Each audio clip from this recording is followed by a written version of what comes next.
They thought humans were just legends. Until they saw the fleet coming. The file was already open on my screen when Elder Osak walked in and told me to close it. That was the first sign I should have paid attention to. I am Vale 9, attaché to the 3rd Diplomatic Branch of the Galactic Conclave, and I had spent the last 4 hours staring at a record so old that the encoding format no longer existed in any standard library. I had needed 3 separate decryption programs and 1 very irritated archive technician named Paul to crack it open. What I found inside did not feel like history. It felt like a warning that had arrived 3,000 years too late. The record was filed under a category label that translated loosely into something like remembered threats. Not confirmed threats, not active threats, remembered, as if whoever created the filing system had been trying to say, we know this was real, but we would very much like to forget it. The entry was thin, only 11 pages of original text remained uncorrupted. But those 11 pages described a species called the Terran, and every sentence made the base of my neck go cold. I should explain something about myself. Before I go further, I am not easily unsettled. I grew up in the outer settlement rings of the KTH home system, where the power cuts out twice a week, and cargo haulers come through with news that is already 2 months old by the time it reaches us. I studied interstellar diplomacy for 6 years at the Conclave Academy, where they trained us to stay composed in rooms full of species who considered Keth to be roughly equivalent to talking furniture. I had sat across a negotiating table from a Breath Dominion admiral who had 3 functioning mouths and used all of them simultaneously when he was making a point. I did not flinch. Then but 11 pages about the Terran, and I was gripping the edge of my desk. The record described a species that had originated on a single planet in a mid-range solar system, unremarkable in every astronomical sense. They were biological, carbon-based, bilaterally symmetrical, warm-blooded. By all standard metrics, they should have been a minor civilization at best. The kind of species the Conclave catalogued, observed from a distance, and left to develop on their own timeline for another few centuries before making formal contact. They were not that. Record cited something called the Meridian Survey, conducted approximately 4,000 years ago by a now extinct species called the Ovari, who had apparently been the first to make contact with the Terran. The survey notes were brief and increasingly frantic. The Ovari observers had expected to find a primitive agrarian society. Instead, they found a species that had, in the span of roughly 300 years, gone from burning wood for heat to splitting atoms for power. That rate of advancement was not just unusual, according to the note written in the margin by some long-dead Ovari scientist. It was, and I am translating carefully here, not consistent with natural development. Someone in the archive had underlined that sentence in red ink. The ink had faded, but the pressure of the original stroke was still visible. Pressed deep into the page, the Ovari made formal contact. By all accounts, it went reasonably well. The Terran were curious, aggressive in the way that exploratory species often are, and almost alarmingly adaptable. They asked questions constantly. They borrowed technology and improved it before returning it. They were, the survey noted, extremely difficult to predict. Then the Ori disappeared, not just from the record from existence, their entire civilization. 47 colony worlds in a home system that had been inhabited for 2 million years went silent within the span of a single generation. The cause was listed in the archive as undetermined, but the timing was noted carefully by whoever had compiled this file. The Ovari vanished approximately 60 years after their first contact with the Terran. I want to be clear, the record did not accuse the Terran of anything. There was no evidence presented of any connection, but the proximity of those two facts, first contact and then silence, sat in the file like a splinter under a fingernail. The next section of the record was even older, translated from a language that no longer had any living speakers. It described something the source civilization had called the long silence, a period of roughly 200 years, during which the Terran had simply stopped appearing in any observed sector of space. No ships, no signals, no evidence of expansion, as if an entire species had decided collectively and simultaneously to stop existing. Other civilizations had assumed they were gone. Some had celebrated, though the record was diplomatic enough not to say why. The Conclave's predecessor body had officially listed the Terran as extinct approximately 3,000 years ago, following a review of all available evidence. The review had taken 11 days. The conclusion had been unanimous: extinct, case closed, file under remembered threats, and leave it there. I read all of this, and then I sat very still for a long time, because here was the thing that the official extinction review had apparently not considered, or had considered and chosen to ignore. The records describing the Terran did not read like records about a species that was declining. There was no mention of disease sweeping through their populations, no mention of resource collapse or social disintegration, or any of the 1,000 ordinary ways that civilizations came apart. The last confirmed observations of Terran activity showed a species at the peak of its expansion, fast ships thriving, colonies, a people in the middle of becoming something extraordinary.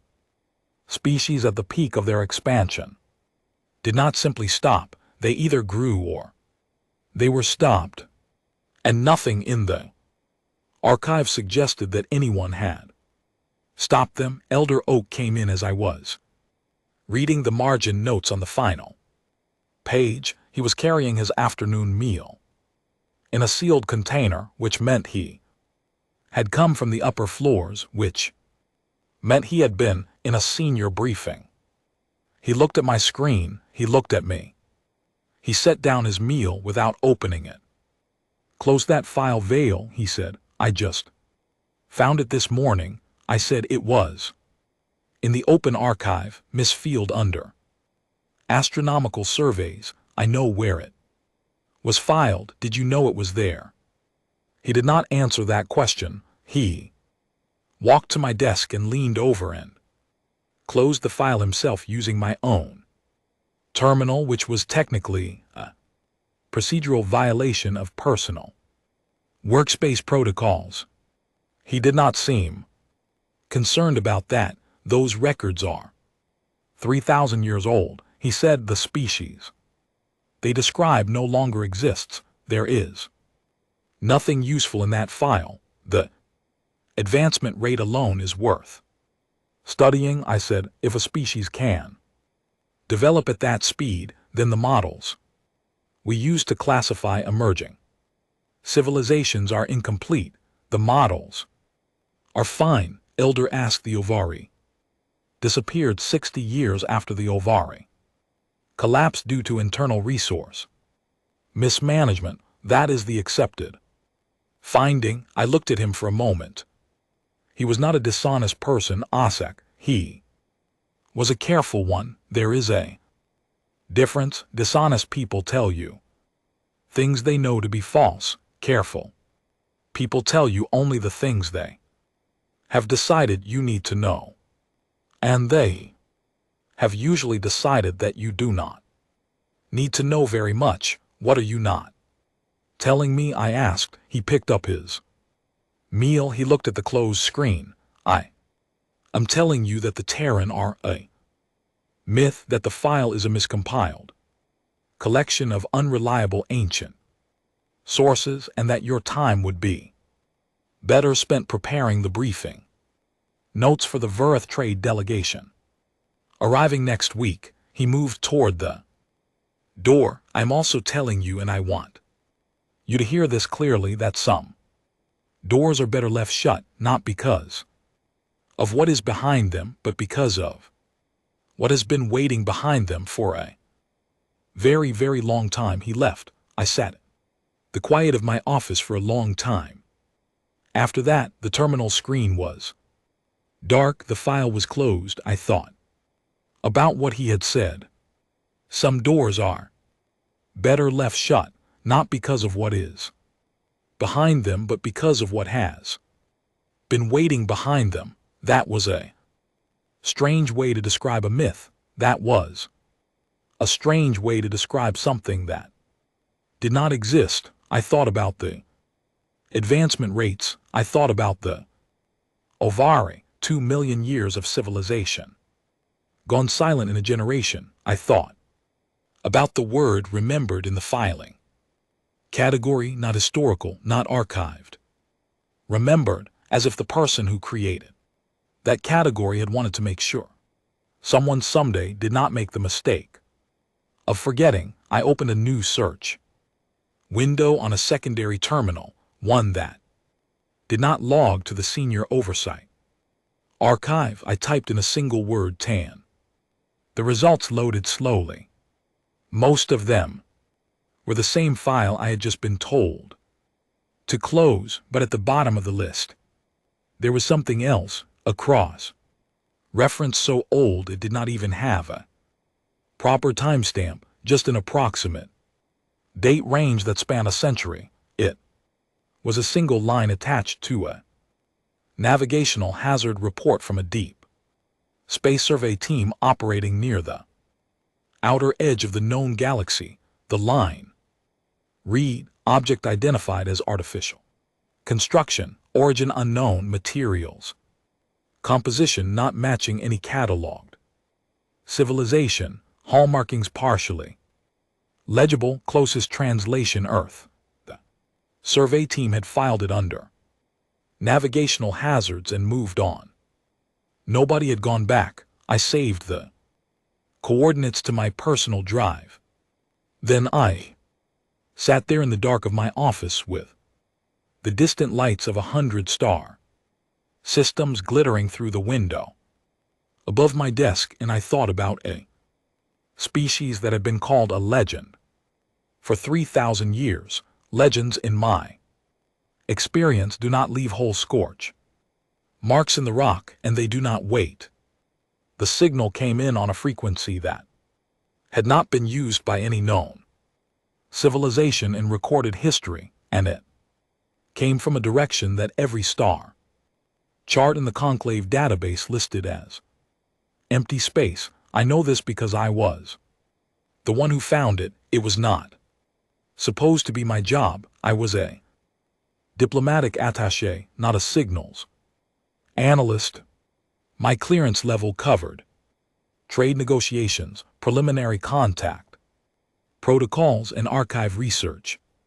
Standard mid-level access, the kind that got you into interesting rooms but not interesting conversations. The signals division was 3 floors above me and staffed by people who had spent decades learning to read the electromagnetic whispers of deep space. I had no business being anywhere near their work. But 6 weeks after I found the Terran file, I had quietly cultivated friendship with a junior analyst in Signals named Owen. He was young, newer to the conclave than I was, and he had the particular energy of someone who had grown up reading about the great mysteries of the galaxy and had not yet had those enthusiasms politely discouraged by a superior. He also had a habit of eating his lunch in the archive corridor, which was where I happened to walk every day between the hours of midday and the first afternoon cycle. We talked about history, he talked about signals. I listened carefully and asked good questions, which is the only diplomatic skill that transfers cleanly to every other field of work. So when Owen found the signal and did not know what to do with it, he came to me. He arrived at my office at an hour when most of the floor was empty, carrying a data pad that he held the way people hold things they are not entirely sure they should be holding. He sat down across from my desk. He put the pad face down on the surface between us, which told me he had already thought about whether to show it to me and had not fully raised. I need to tell you something, he said, and I need you to tell me if I am overreacting. You are not the kind of person who overreacts, I said, which was true. Show me. He turned the pad over.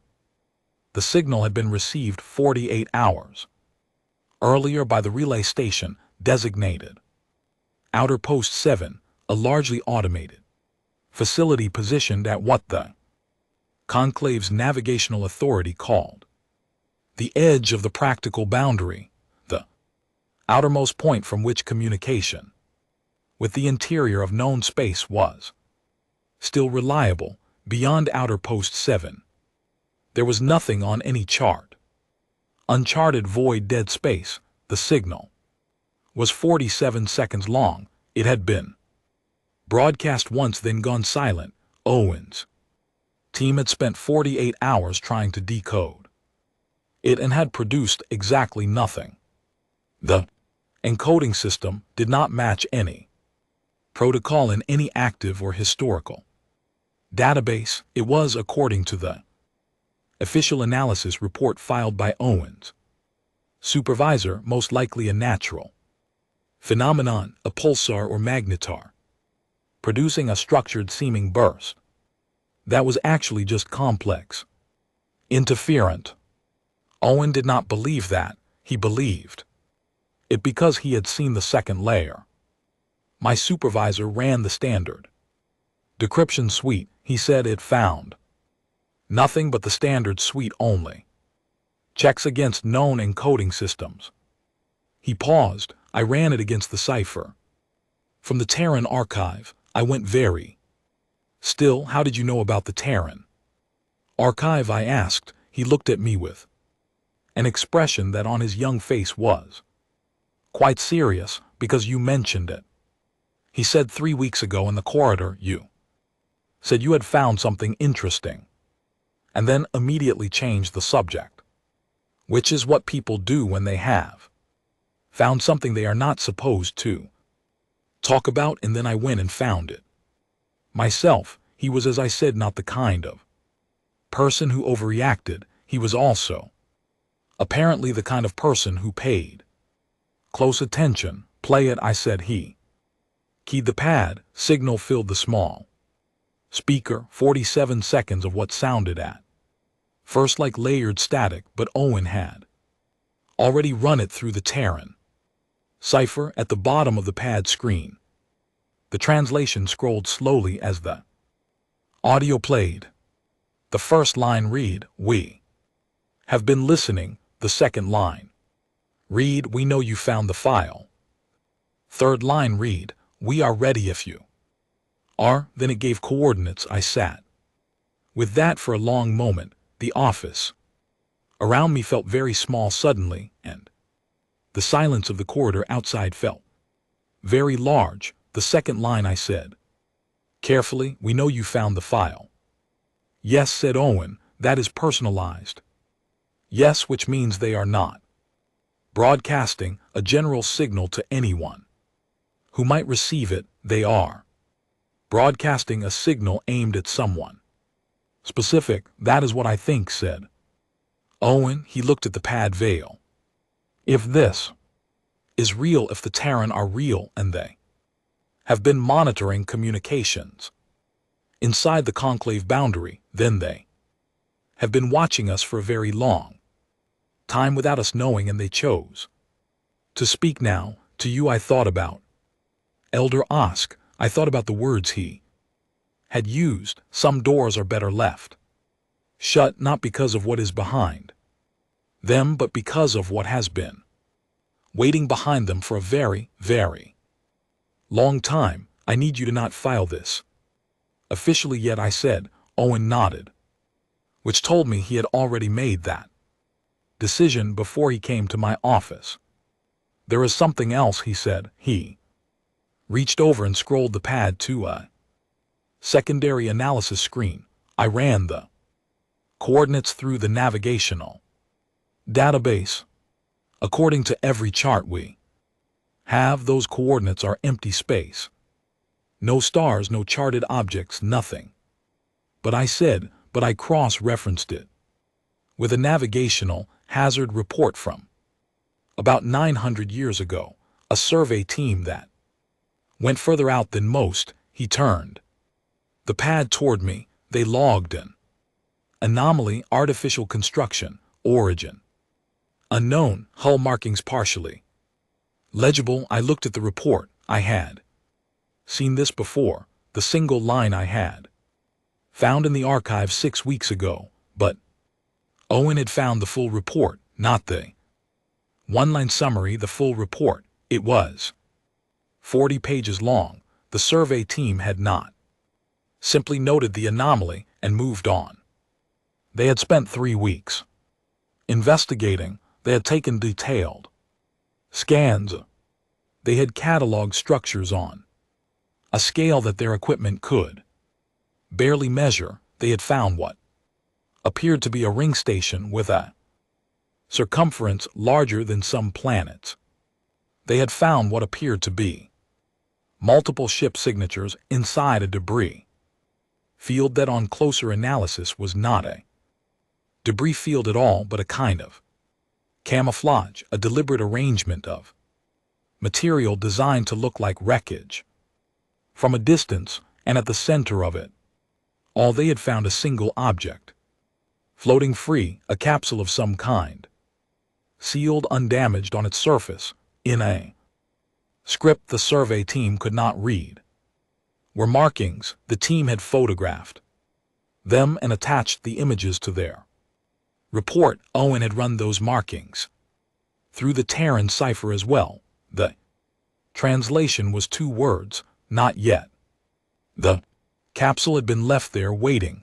I sat back in my chair. My hands, I noticed, were completely steady, which surprised me. I had expected to feel afraid. Instead, I felt something closer to the feeling you get when you have been working on a problem for a very long time, and a piece finally clicks into the right place. Not relief, not joy, just the quiet, clear sensation of understanding. They left a message in a capsule 900 years ago, I said, saying, not yet, and now they are sending a signal saying we are ready. That is what the evidence suggests, said Owen.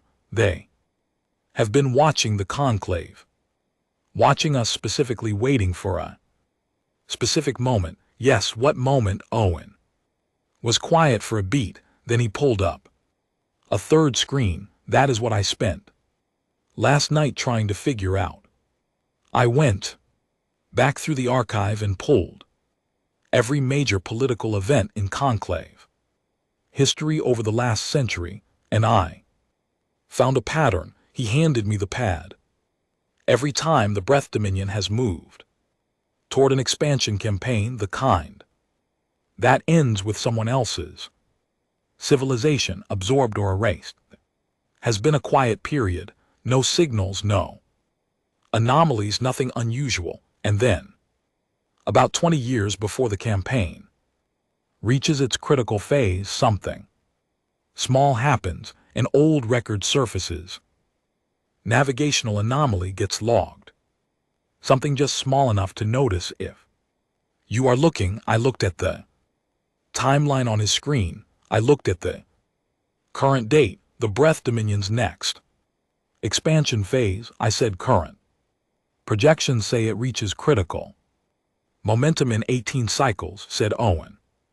18 cycles, 18 years. I thought about a species that had faked its own death to avoid a war that would have destroyed half the galaxy. I thought about a people who had spent 3,000 years in silence, watching, waiting, preparing. I thought about a capsule floating in dead space for 9 centuries, carrying 2 words: not yet. They had been watching the Dominion. They had been watching the conclave. They had been waiting for the right moment to speak, a moment when speaking might actually change something rather than simply starting the war they had spent 3 millennia avoiding, and they had decided that moment was now. Within 48 hours of Owen's visit to my office, the signal became impossible to contain. A second relay station had independently received it, and that station's logs were on a senior oversight channel. By the following morning, the Conclave Signals Division had officially acknowledged an unidentified transmission from beyond the practical boundary. By afternoon, the Verith Dominion's representative to the Conclave had filed a formal security inquiry. By evening, the senior council was in emergency session. I was not invited to the emergency session, but Owen was, because he was the analyst who had first flagged the signal, and he fed me a quiet summary afterward through personal message. The council had voted 4-3 to classify the signal as a potential threat. The Verith Dominion's representative, a broad-shouldered figure named Commander Drav, had argued for an immediate military response. He had used the word neutralized 3 times in his statement. He had also made a point of noting that the coordinates of the signal corresponded to an undefended region of space with no conclave presence, which meant, in his view, that whoever sent it had chosen their position deliberately to signals a lack of accountability. The fourth vote for the threat classification had come from Elder Osek. When Owen told me that, I felt something tighten in my chest. Osek had known something about the Terran file. He had told me to leave the door shut, and then when the door opened anyway, he had voted to send weapons through it first. I sat in my office that night and thought about 3,000 years of silence. I thought about a people who had watched and waited and chosen each time not to act until the moment they decided the cost of silence was finally higher than the cost of being seen. I thought about what kind of people chose patience on that scale. What kind of people watched civilizations rise and fall around them for 30 centuries and said not yet, not until the moment was right. I did not think they were the kind of people who would appreciate being greeted with weapons. I booked passage on the next available neutral observer vessel headed toward the outer boundary.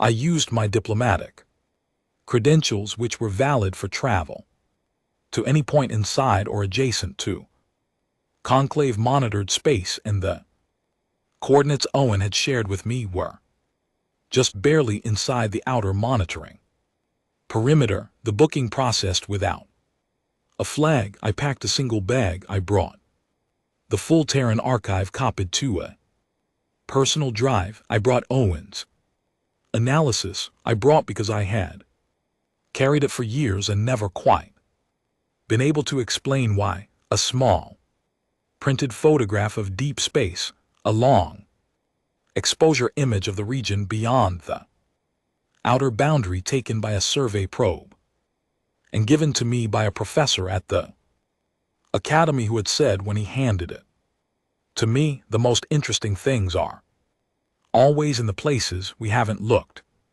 Yet, the observer vessel was named the Quiet Distance. It carried 11 crew and space for 8 passengers. I was the only passenger who boarded with full knowledge of where we were actually going as we lifted out of the dock, and the curve of the station fell away below the viewports. I looked out into the dark between the stars and I thought about the signal. 47 seconds, 3 lines, a set of coordinates. We have been listening. We know you found the file. We are ready if you are. I had not answered them. There had been no mechanism to answer them, but I was going, and I thought perhaps that was answer enough. I thought perhaps they had counted on someone like me, someone small and curious and just stubborn enough to get on a ship. The Breath destroyer fleet had departed 6 hours before us. 20 ships armed to full capacity, moving fast on a direct intercept course. I sat at the viewport as the stars stretched and blurred into the long white lines of faster than light travel, and I thought about what it meant to be the galaxy's first line of diplomacy when the second line was 20 destroyers with weapons charged. I thought about doors. I thought about what had been waiting behind this one. And I thought about 2 words on a capsule in dead space, left there 900 years ago by people who had known somehow that this moment would eventually come. Not yet. Now the quiet distance dropped out of faster than light travel 17 minutes after the Breath destroyer fleet.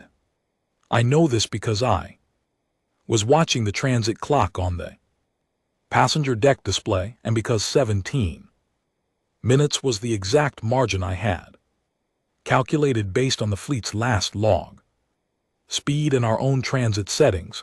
I had asked the captain, a careful woman named Adria, to hold our approach steady at the outer sensor range. She had agreed without asking me why, which told me she had her own suspicions about what we were heading toward. Nothing could have prepared any of us for what we saw when the stars snapped back into focus. I had grown up in space. I had seen stations as large as cities, cargo haulers so long their bow and stern sat in different gravity wells, the great orbital platforms of the Breath Dominion that could blot out a sun from the surface of a nearby moon.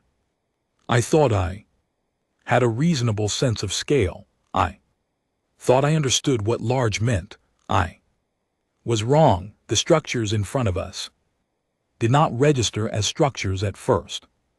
My mind tried to process them as geography, as natural formations, as asteroids, as anything that fit into a category it already knew. There were ring-shaped objects so vast that the curvature was not visible from our position. They simply appeared as straight lines of material stretching from one edge of the viewport to the other. They were cylindrical forms, rotating slowly in the void, each one long enough to hold a mid-sized city along its inner surface and wide enough that you could fit the Quiet Distance inside one of them several thousand times over.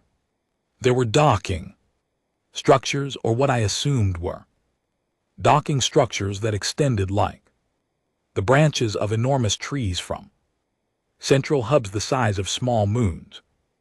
And there were ships, not a patrol, not a fleet in the standard military sense of the word. This was something that did not have a name in any military vocabulary I had ever studied.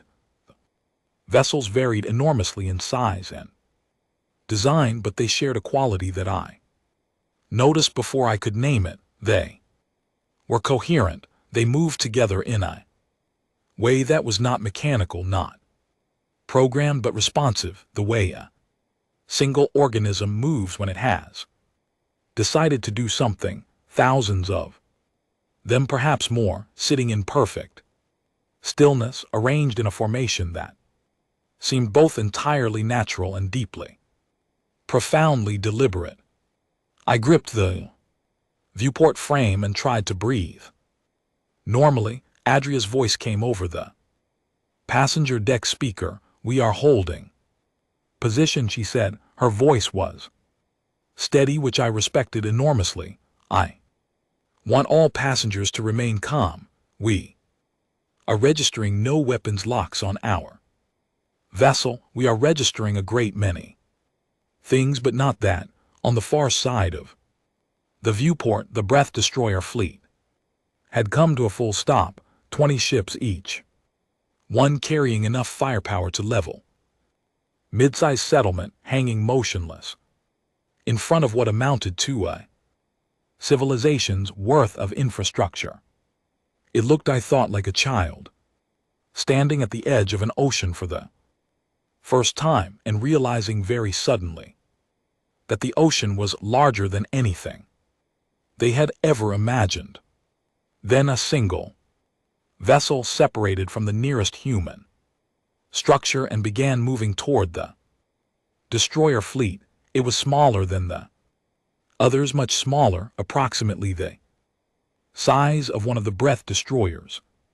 Perhaps a little longer. It had no visible weapons ports. It was moving at a speed that was unhurried but purposeful. The speed of something was not rushing because it had no need to rush. Its hull was a deep, dark material that seemed to absorb light rather than reflect it, and along its flanks were markings in a script I recognized from the archive photographs. Terran, the vessel, broadcast on an open frequency. Every ship in the area received it simultaneously. The voice was female, calm and entirely human. "This is Commander Nora Kane of the vessel. Call the patients," she said. "We are transmitting on all available frequencies in all 47 languages currently in use by Conclave member species. We have been monitoring your communications for some time, and we are familiar with all of them." A brief pause. "We are pleased to make formal contact. We ask that you hold your current positions and refrain from any weapons discharge. We would prefer to begin this conversation without anyone getting hurt." There was a silence across all channels that lasted approximately 4 seconds. Then the Breath fleet opened fire. I do not know what I expected. I think part of me had held on to a hope that the Dominion's commander would pause, would assess, would look at the sheer scale of what was in front of him and conclude that firing weapons was not the optimal opening move. I think part of me had believed that the evidence of Terran capability visible in every direction would be enough. It was not enough. 40 weapons discharges went out from 20 destroyers simultaneously. The kind of volley that could crack the hull of a Conclave battle station. The kind of firepower that the Dominion's commanders had always treated as the ultimate argument, the statement that ended conversations before they could become complicated. For exactly 4 seconds, the weapon's fire was in transit between the Breath fleet and the single human vessel. Then the weapon's fire stopped existing, not deflected, not absorbed by a shield, not dodged. Stopped existing. The energy simply ceased to be in the space it had been occupying. One moment it was there, bright and fast and certain, and the next moment it was not, and the Breath Destroyers were sitting in the silence. That followed with nothing changed and nothing accomplished. Commander Nora, Kane and LT Unk and GT's voice came back over the open frequency. I understand this is a stressful moment, she said. We do not hold the discharge against you. The decision to fire under conditions of uncertainty is one we are familiar with. Another pause. However, I want to be clear about something. We will not fire back. We are not going to hurt your crew. We are asking you sincerely and without conditions to stop. Commander Draw of the Breath Fleet answered her. His voice over the open channel was controlled but tight. Stand down and identify your conclave authorization. He said this region of space falls under security review by order of the Galactic Council. We are aware of the Council's review, said Kane. We prompted it. A longer silence. You are not authorized to operate in this sector, said Drav. We have been operating in this sector, said Kane, and there was something in her voice that was not quite amusement and not quite patience, but something that sat between the two for approximately 3,000 years. Authorization was not something we required. Draw's response was another weapons discharge. This one, larger, coordinated across all 20 ships, targeting the patients from multiple angles simultaneously, a strike pattern designed for saturation to make evasion mathematically impossible. The weapons fire stopped existing exactly as before. The patients had not moved, not a single degree of deviation. It had simply remained in place and declined to be hit in a way that suggested the concept of being hit was something it had considered and set aside as irrelevant. I was watching all of this through the viewport of a neutral observer vessel that was holding very still indeed, and I was aware that my hands were pressing so hard against the frame that my fingers had gone pale, not from fear, exactly, from something more complicated, from the specific sensation of watching something that rewrote every assumption you had ever made about what was possible. Then the breath destroyers went dark one by one in a sequence that took approximately 30 seconds from first to last. Their running lights died.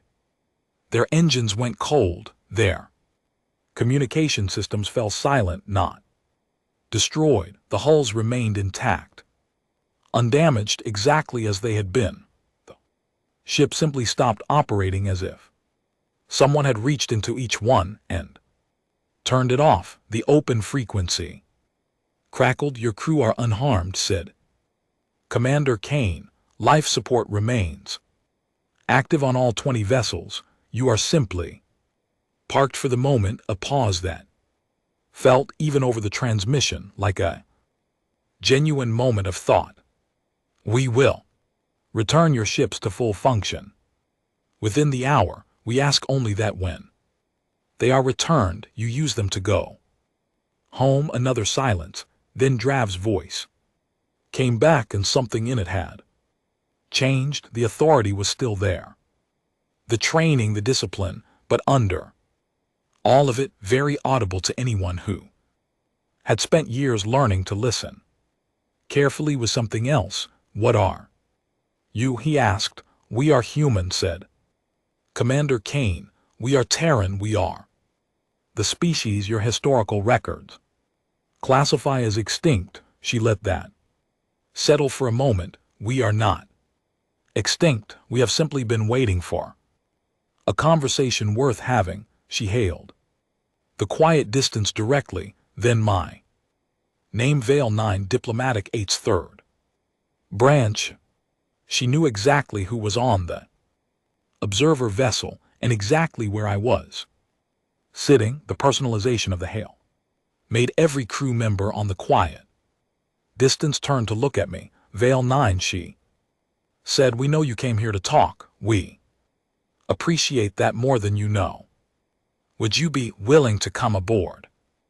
Audrey looked at me from the doorway of the passenger deck. She raised an eyebrow. I looked out the viewport at the patients sitting calm and darkled in the middle of more concentrated capability than anything the conclave had ever assembled. I thought about a signal that had known my name. I thought about a file misfiled under astronomical surveys. I thought about an old record, 11 pages long, and a word pressed deep into the page in faded red ink. Yes, I said. The docking process was unlike anything in standard protocol. Patients extended a connection sleeve that adjusted its dimensions in real time to match the quiet distances. Airlock specifications that were not public information and that had been manufactured on a KE orbital platform only 7 years ago. They had current data, detailed current data. I filed that fact away and did not let myself think too hard about what it implied. The airlock opened. Commander Nora Kane was standing on the other side. She was by any standard measure human being, bilaterally symmetrical, warm-blooded, approximately the height and build described in the archive records, dark hair, light brown skin, eyes that were a shade of brown, dark enough to be almost black. She was wearing a uniform that was simple and functional with no insignia. I recognized she looked to be, in terms of apparent physical age, somewhere in her middle decades. She was smiling. I had read in the archive that humans smiled when they were happy. I would later learn that they also smiled in a dozen other situations for a dozen other reasons, and that a smile from a human was one of the most complex social signals in the known galaxy, because it could mean so many different things simultaneously. But I did not know that.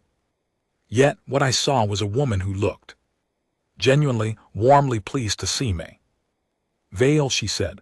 Not Vale 9, just Vale, as if we already knew each other. Thank you for coming. I know that took courage. It took a transport booking and reasonable use of my credentials, I said.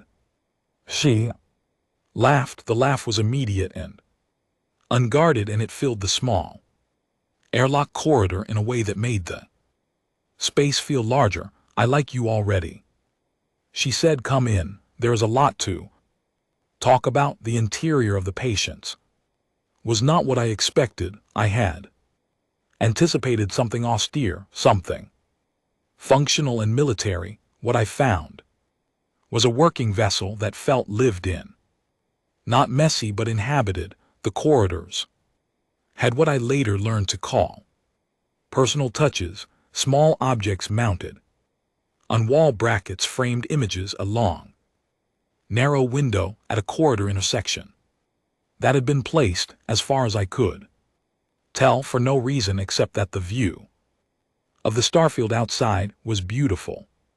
From that angle, we sat in a small room that served as both a briefing space and what Kane called a lounge, and she poured 2 cups of something warm and placed one in front of me without asking if I wanted it. I did want it. It was extraordinary. I did not ask what it was. You know why we chose now, I said.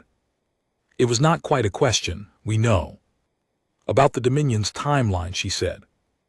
18 cycles to critical momentum. If the expansion proceeds unchecked, 4 independent civilizations are at risk of absorption or elimination. We have watched that pattern play out before. Her voice did not change in tone, but something behind her eyes shifted. We will not watch it again. You have been watching for 3,000 years, I said. You could have intervened at any point. We could have, she agreed. We chose not to. Why? She was quiet for a moment, then she said, because intervention at the wrong moment does not solve the problem. It relocates it. We intervened when the ovari were threatened early before we were ready, without the tools we needed. We failed, the ovari are gone, and we learned something from that failure that took us a very long time to be willing to accept. She looked at me steadily. Strength used too early teaches the people around you to depend on strength. It does not teach them to build their own. We did not want a galaxy full of civilization that stayed alive because we protected them. We wanted a galaxy full of civilizations capable of protecting themselves with a little help at the moment when it actually mattered. I thought about that. I thought about everything I had read.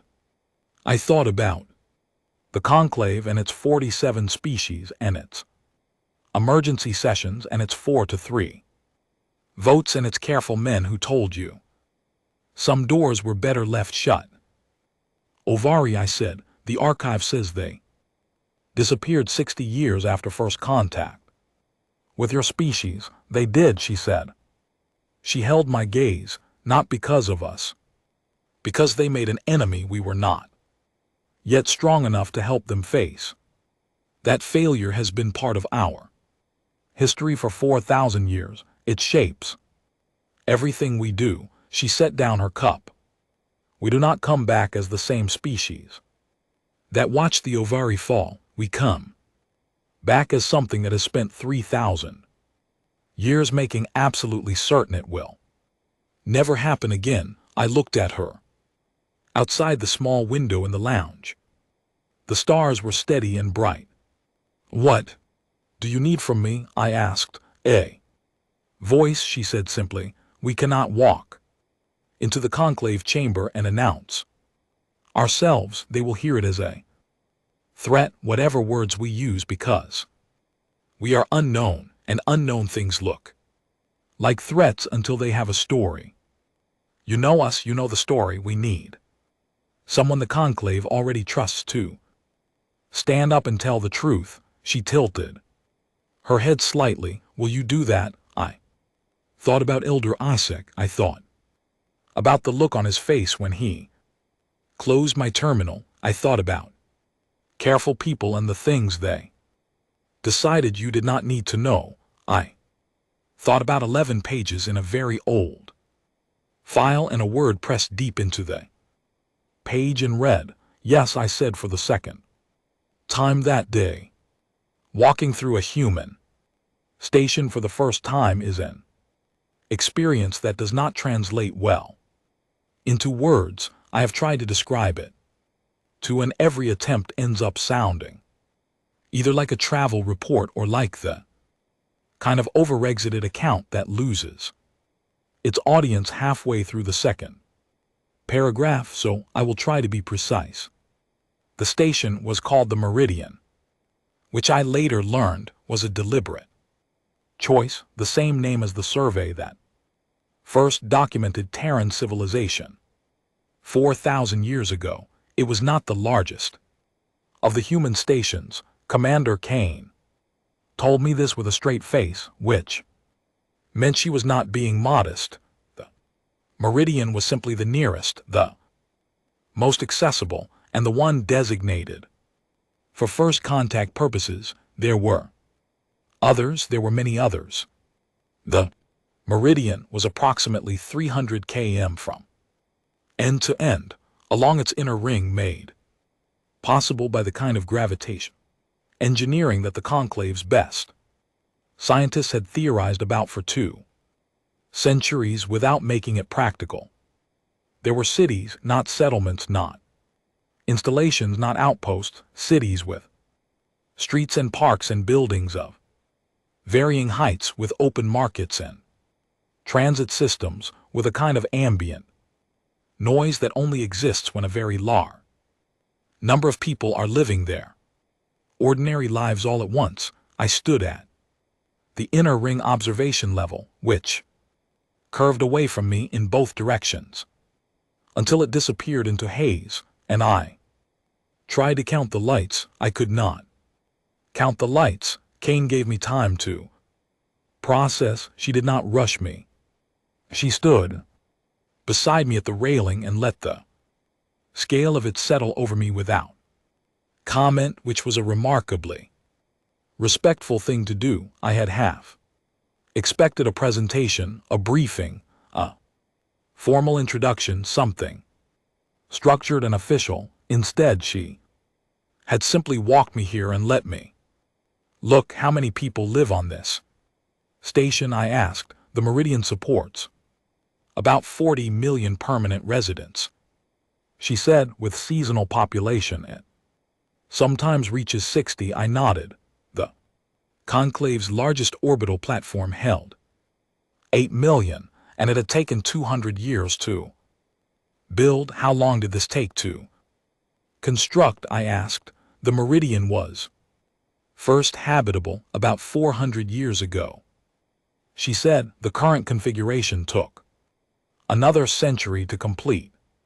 It has been expanded 3 times since. She glanced at me. We had time and motivation. She offered to take me to the archive access facility. I said yes immediately, which made her smile again.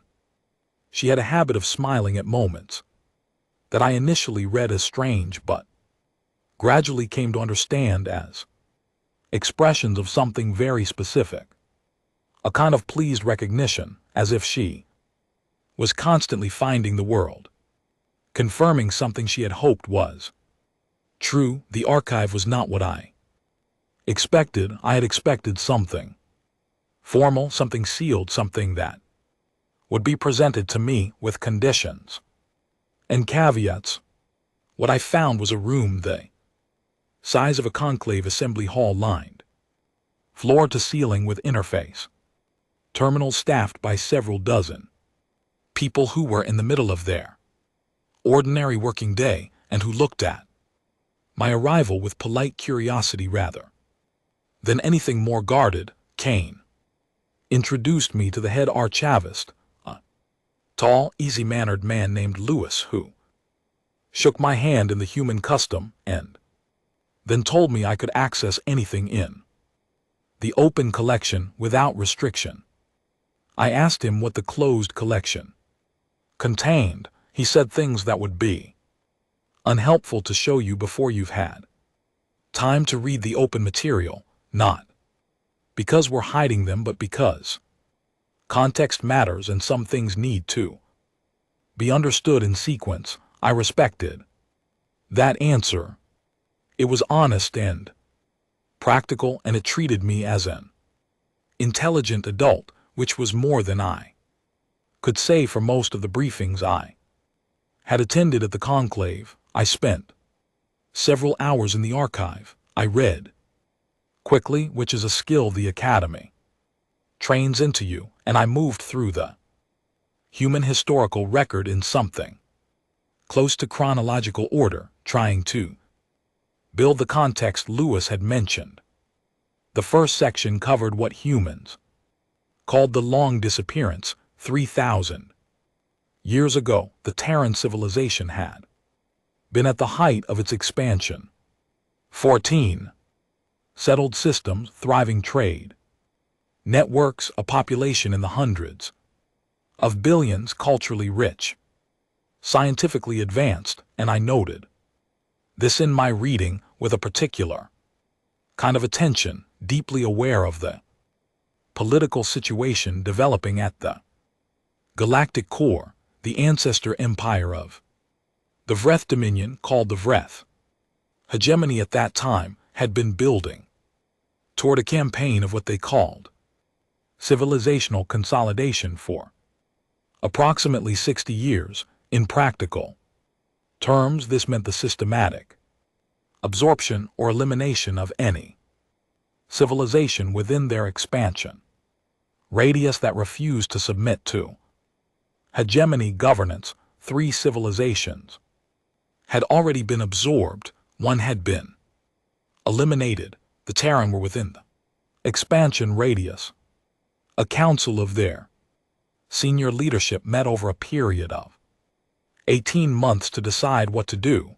The record of those meetings was in the archive, transcribed in full, and I read large sections of it. The debate was extraordinary, voices on every side, arguing with genuine passion and deep disagreement, sometimes with anger, sometimes with humor, always with the underlying current of people who understood exactly what was at stake and refused to pretend otherwise. One faction wanted to fight. They had the capability. They argued the Hegman was strong but not unbeatable, a defensive war fought on favorable terms with adequate preparation could be won.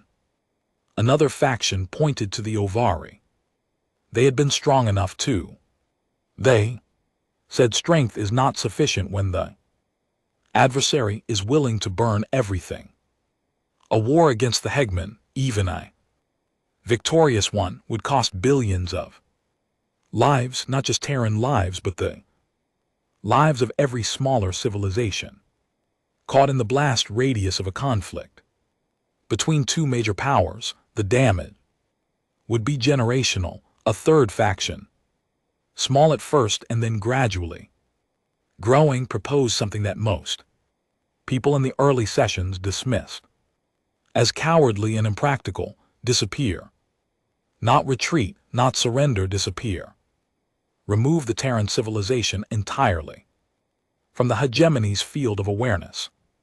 Scatter, go silent, let the hegemony conclude that there was nothing here worth conquering, by time not years, not decades but centuries.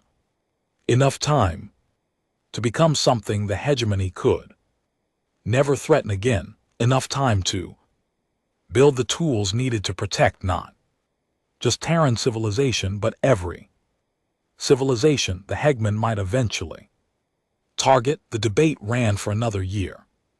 In the end, the third faction won, not by a comfortable margin and not without grief. Reading those meeting transcripts, I could feel the weight of what was being decided.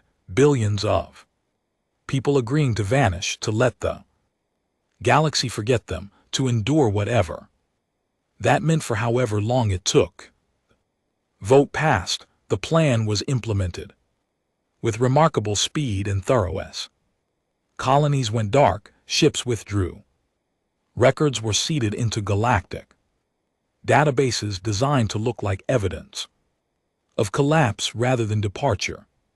The cataclysm that the Conclave's archives recorded was fabricated, a carefully constructed story told in the language of debris fields and dead communication arrays. Then the Terran went somewhere else and they went to work. I read for a long time. The hours passed without my noticing them. Lewis came by twice to bring me something to drink, which I drank without looking up. Around me, archivists moved quietly through their day, pulling records, cross-referencing data, doing the patient work of maintaining the memory of a civilization. 3,000 years of it. They had not spent those years in hiding. Not exactly. They had spent them building, studying, and watching.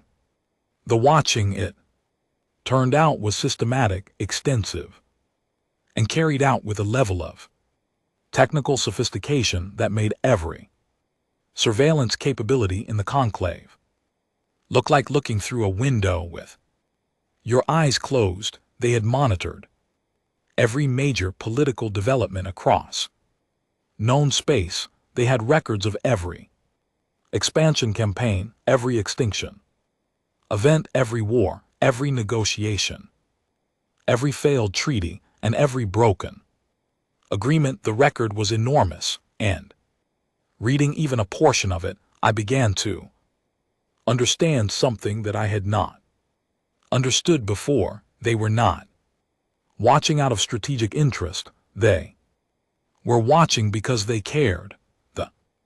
Records of the extinction events were not filed under threat assessments or strategic evaluations. They were filed under loss, each one documented with the specificity of grief rather than the detachment of analysis, species names, population figures, cultural histories, assembled from the scattered fragments that survived. The Terran archivists had spent centuries preserving the memory of civilizations that everyone else had forgotten because they believed those civilizations deserved to be remembered.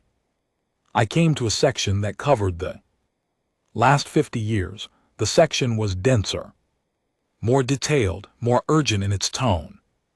The Breath Dominion, the hegemony's modern successor, had been rebuilding slowly, carefully in ways that avoided triggering conclave intervention mechanisms. The expansion radius was growing again. The projected timeline aligned almost exactly with the 18 cycles Owen had identified, and alongside the Dominion's movements, carefully cross-referenced and annotated, was a record of something else, a pattern of small interventions, invisible to the conclave, carried out over decades, a piece of information seated here, a piece suppressed there, record misfiled in an archive positioned exactly where a curious junior Aitses might find it. I stopped reading.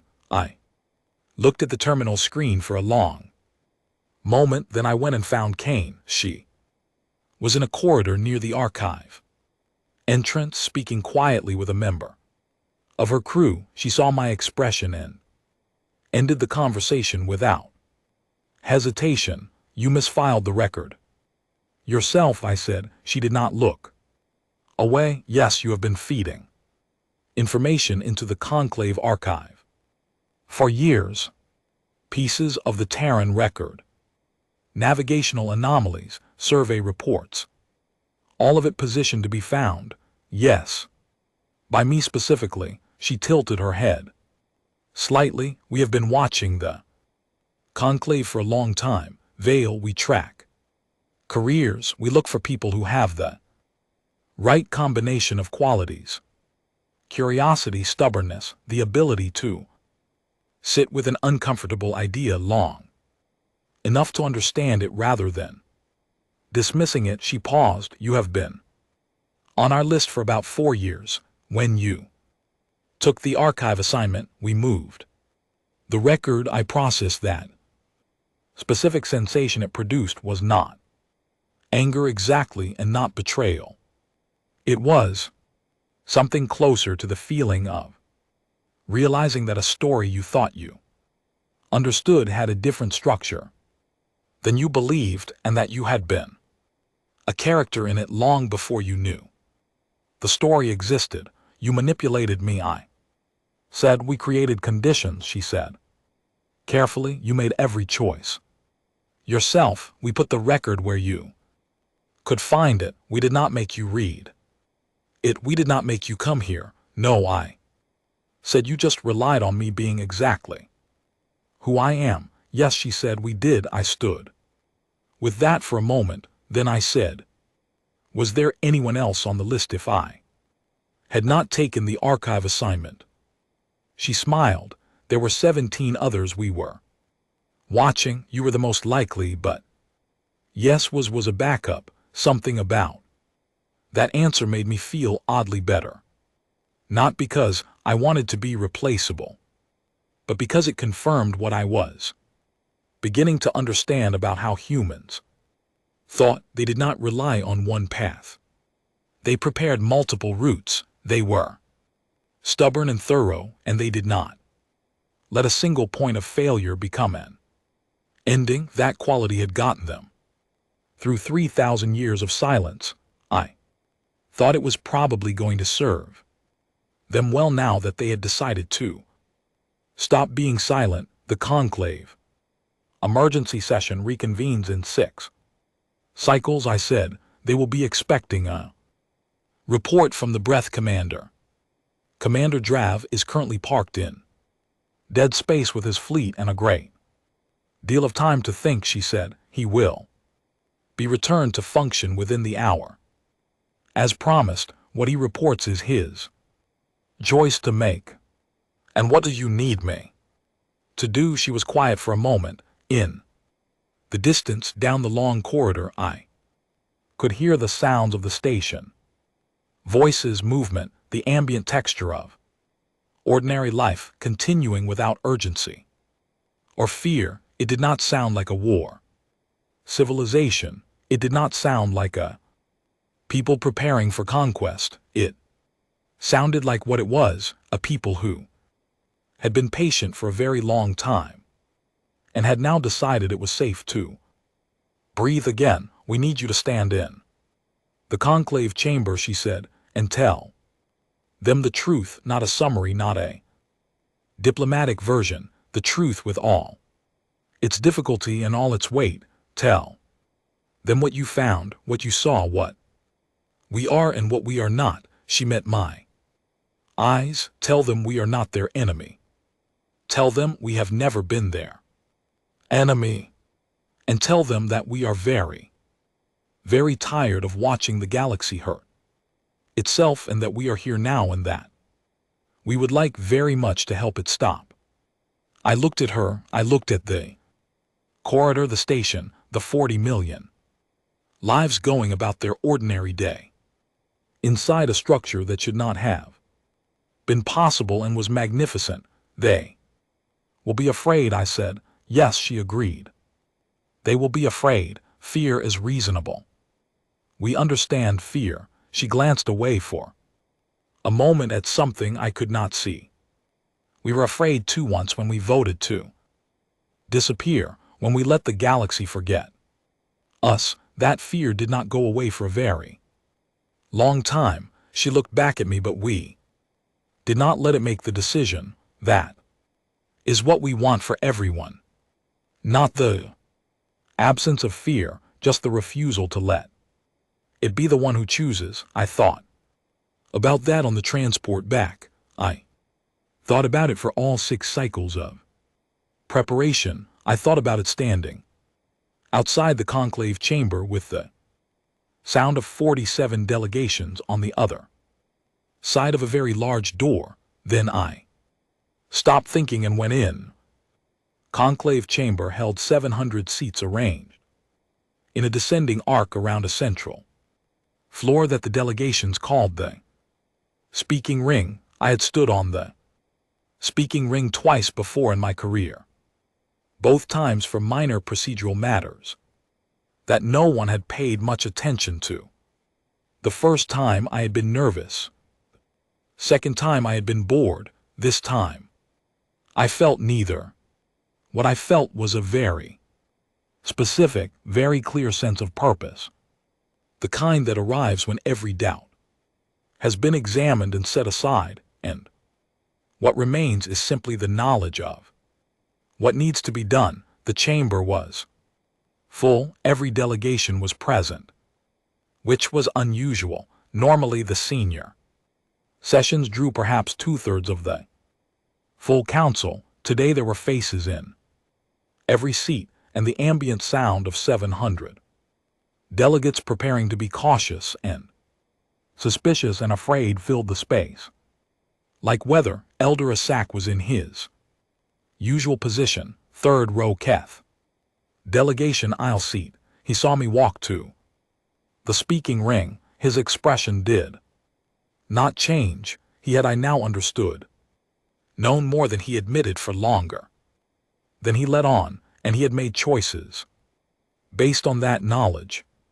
I did not resent him for it. People make the choices they believe will cause the least harm with the information they have, and sometimes they are wrong about what the least harm actually is. I stood in the center of the speaking ring.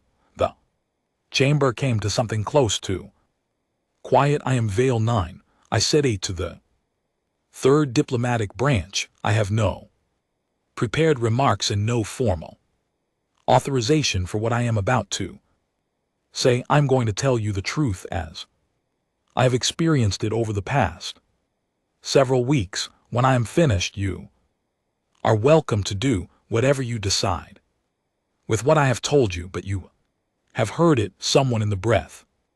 Delegation shifted. Commander Draw was in the back row, and I did not look at him directly.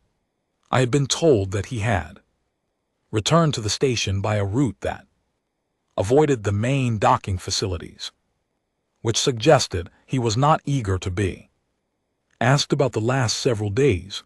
I started at the beginning, the misfiled record, the 11 pages, the cipher Owen, the signal and what it said, the observer vessel and the journey, what I saw when the stars came back into focus.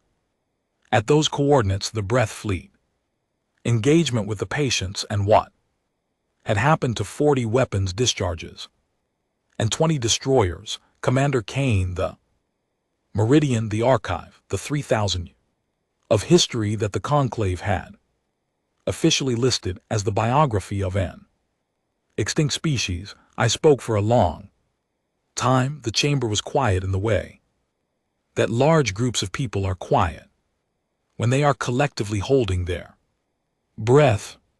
I told them about the Ovari. I told them about the vote to disappear. I told them about the records of loss, extinct civilizations cataloged not as strategic data but as grief. I told them about the watching and the waiting and the 18-cycle timeline and why the humans had chosen this moment to speak. The breath representative started to rise from his seat. At that point, the senior chair called for order with a gesture, and Drav sat back down. His expression was controlled, but something underneath it was working hard. I told them what Commander Kane had asked me to tell them, not a diplomatic version, the truth. I told them that the humans were not the galaxy's enemy, that they had never been, despite what fear would suggest and despite what the scale of their capability might imply. I told them that a species that spent 3,000 years in silence when it could have spent them in conquest was a species that had made a very clear choice about what kind of thing it wanted to be. I told them that the humans were tired of watching the galaxy hurt itself, and then I stopped. The silence that followed lasted longer than I expected.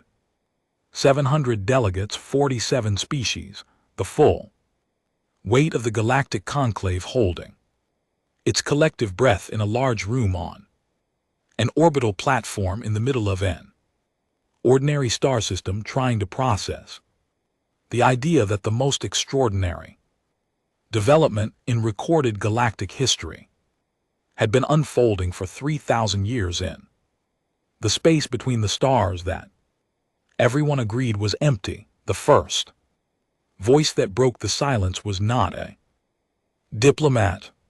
It was one of the junior analysts in the observation gallery, young Pun, whose name I later learned was Cell, who called out from the upper tier, "Are they here now? Are they outside right now?" It was not a question that should have been asked from the observation gallery. It was a question that broke every protocol the chamber had. It was also exactly the right question. I looked up at a Cell for a moment, then I looked at the senior chair, who gave me the faintest nod. "Yes," I said, "they are." What happened next was not what I had been afraid would happen. I had prepared myself for panic, for immediate calls, for military response, for the kind of reactive fear that turns into aggression before anyone has time to think. What happened instead was something I had not predicted. The windows opened along the outer wall of the chamber, the full-length observation panels that looked out into open space, a full 1,000 kilometers of material running the entire circumference of the Station's diplomatic ring went full. Transparency, it was an automated function triggered from a source that bypassed the standard controls, and every delegate turned to look at the same moment the human fleet was there. It filled the view from one edge to the other, thousands of vessels in a formation that was not aggressive, not threatening, not designed to intimidate. Simply present, simply visible, every ship broadcasting a signal that scrolled along the bottom of every communication screen in the chamber in all 47 languages simultaneously. We are here. We are not your enemy, but we remember everything. The breath representative was on his feet again. Drav's voice was tight and clipped, carrying the tone of someone who had decided that anger was safer than the thing it was covering. This is a military demonstration, he said. This is an act of coercion, directed at the sovereign deliberative body of the Galactic Conclave. The breath Dominion will not. Commander Dra said, a voice over the open channel. It was Commander Kine. She had been listening. We have records, she said, complete records of every campaign your Dominion has run in the last 300 years, every civilization absorbed, every culture erased, every agreement broken. Her voice was calm, entirely, absolutely calm. We are not threatening you. We are informing you that the next campaign will not proceed the way you have planned, not because we will stop you by force, though we certainly could, but because the 47 delegations in that chamber are going to read what we know, and they are going to make decisions that are no longer shaped by the assumption that no one is watching. The silence that followed was of a different quality than the silence before. It was the silence of a room realizing that the rules of the game had just changed, and that the change could not be undone. Draft sat down. He did not speak again. For the remainder of the session, what happened over the next several hours was not a negotiation exactly. It was something more uncertain and more real than a negotiation. It was a conversation, the messy, unscripted, multi-directional kind that happens when a very large number of different beings are trying simultaneously to process something new. Questions were asked. Many of them were the questions that Assel had started with, the simple, direct ones that cut through the formal, diplomatic language. What are you? What do you want? What happens now? Are you going to stay? I answered the ones I could. For the others I turned to the channel that Kane had left open, and she answered directly, which was not standard protocol, but was, I would argue, more honest than any standard protocol I had encountered. The session ran for 6 hours.